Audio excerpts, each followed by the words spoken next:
नमस्कार। पश्चिमबंग निर्वाचन फलाफल केवल एक राज्यर क्षमता परिवर्तन नुहे बर भारतीय राजनीतिर दिग और देशांतर बदलैबार एक संकेत।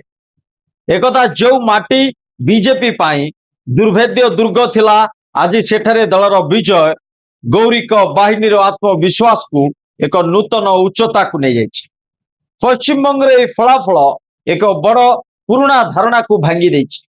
बीजेपी एबे केवल हिंदी भाषाभाषी अंचल रे सीमित नहीं।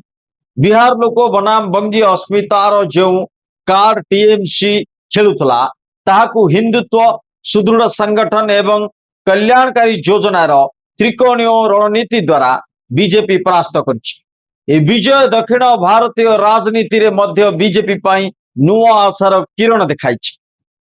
जदि आम पश्चिमबंगर ग्राउंड रियालिटी को देखा तेरे गणित किसी भिन्न कथा कहूँ।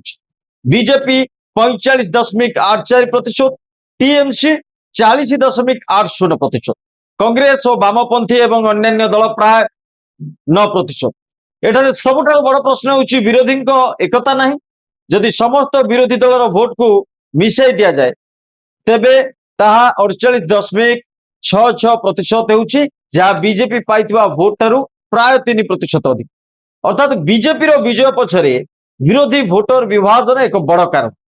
एबे विरोधी दल गुड़िक ममता बनर्जी छिड़ा होता देखा जाउछि। राहुल गांधी ठारू आरंभ कर अखिलेश यादव को पर्यंत समस्त ममता को समर्थन जनाउछंती।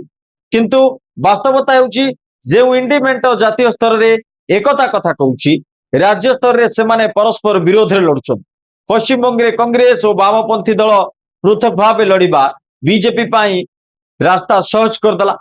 पश्चिम बंग रे सतर्क घंटी उत्तर प्रदेश, गुजरात एवं पंजाब भली राज्य पाई अत्यंत गुरुत्वपूर्ण। जदि विरोधी निजर आभ्यंतरीण विभाजन को दूर कर न पारती तेबे भोट अंश अधिक थाई मध्य सेमाने विजय हो परिबे ना। बीजेपी पाई एबे देशर कौन सी अंचल अपहंच हो रही ना, किंतु विरोधी पाई यह केवल एक हार नुहे, यह एक शेष चेतावनी। जदि एक दृढ़ नेतृत्व एवं समान आदर्श नहीं सेमाने एकजुट न हुअंती तेबे आगामी दिन में विरोधी शून्य राजनीति दिग को भारत अग्रसर होता है। नमस्कार।